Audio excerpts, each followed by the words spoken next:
अस्सलामुअलैकुम दोस्तों। Welcome my channel trick trend hint.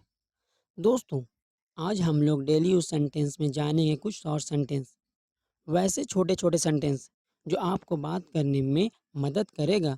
तो चलिए दोस्तों, शुरू करते हैं आज का वीडियो। दोस्तों, शॉर्ट सेंटेंस को पढ़ना और समझना दोनों बहुत ही आसान है। जैसे पहले नंबर पर है उठ जाओ। जब आप किसी को बेड या चेयर पर से उठने को बोलेंगे तो उसे इंग्लिश में गेट अप बोलेंगे। दूसरे नंबर पर है मैं कर सकता हूँ। जब आप कोई काम करने के लिए दिया जाए और वो बहुत मुश्किल हो, तब आप उसे इंग्लिश में आई कैन डू बोलेंगे। तीसरे नंबर पर है बोलो। जब किसी को कुछ बोलने के लिए बोलेंगे, तब आप उसे इंग्लिश में स्पीक अप बोलेंगे। चौथे नंबर पर है मत पूछो।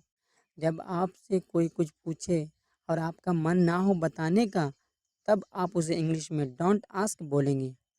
पाँचवें नंबर पर है मुझसे पूछें। जब कोई किसी से सवाल करता है और उसको इसका जवाब नहीं मालूम और आपको उसका जवाब पता है, तब आप उसे इंग्लिश में आस्क मी बोलेंगे। छठे नंबर पर है बाहर जाओ।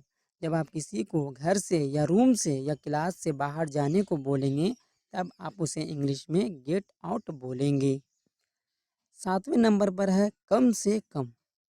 जब आप किसी को खाने के लिए बोलेंगे और उसका मन ना हो और आप तब भी बोल रहे हैं, तब आप उसे इंग्लिश में एट लीस्ट बोलेंगे। आठवें नंबर पर है खुश हो जाओ। जब आप किसी को कोई खुशखबरी देंगे और उसे बोलेंगे कि खुशी मनाओ, तब आप उसे इंग्लिश में चीयर अप बोलेंगे। नौवें नंबर पर है अंदर आइए। जब आप किसी को घर या स्कूल या ऑफिस से कहीं भी किसी को अंदर आने बोले, तो उसे इंग्लिश में कम इन बोलेंगे। 10वें नंबर पर है जल्दी करो। जब आपके पास टाइम ना हो और कोई काम कर रहा हो और आप उसे जल्दी करने बोलेंगे, तो इंग्लिश में उसे हरी अप बोलेंगे। 11वें नंबर पर है कौन जाने।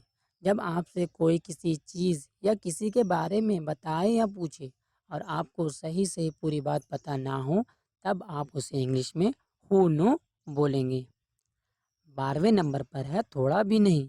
जब आपसे कोई ज़िद करे खाने को और आप खाना नहीं चाहते हो, तब आप उसे इंग्लिश में नॉट अ बीट बोलेंगे। 13वें नंबर पर है ऊपर जाओ। जब आप किसी को छत या किसी ऊपर के रूम में जाने को बोलेंगे, तब आप उसे इंग्लिश में गो अपस्टेयर बोलेंगे। 14 नंबर पर है रहने भी दो।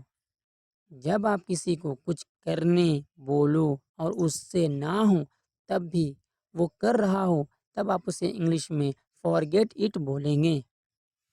15 नंबर पर है बहुत बढ़िया। जब आपका कोई काम करे या कुछ अच्छा करे, तब आप उसे शाबाशी के तौर पर इंग्लिश में वेल डन बोलेंगे। 16 नंबर पर है लगे रहो। जब कोई लगातार कोई काम कर रहा हो, तब आप उसे इंग्लिश में कैरी ऑन बोलेंगे। 17 नंबर पर है मुझे उत्तर दो। जब आप किसी से कोई सवाल कर रहे हो और वो उसका जवाब ना दे रहा और आप तब भी उससे पूछ रहे हैं, तब आप उसे इंग्लिश में आंसर मी बोलेंगे। 18वें नंबर पर है इसे लो। जब आप किसी को कुछ देंगे, तब आप उसे इंग्लिश में टेक दिस बोलेंगे। 19वें नंबर पर है दोबारा प्रयास करो। जब कोई कुछ काम कर रहा हो और बार बार गलती हो रहा हो, तब आप उसे इंग्लिश में ट्राई अगेन बोलेंगे। 20वें नंबर पर है साफ करना। जब आप किसी को कुछ साफ सफाई करने बोलेंगे, तब आप उसे इंग्लिश में क्लीन अप बोलेंगे। थैंक यू सो मच दोस्तों।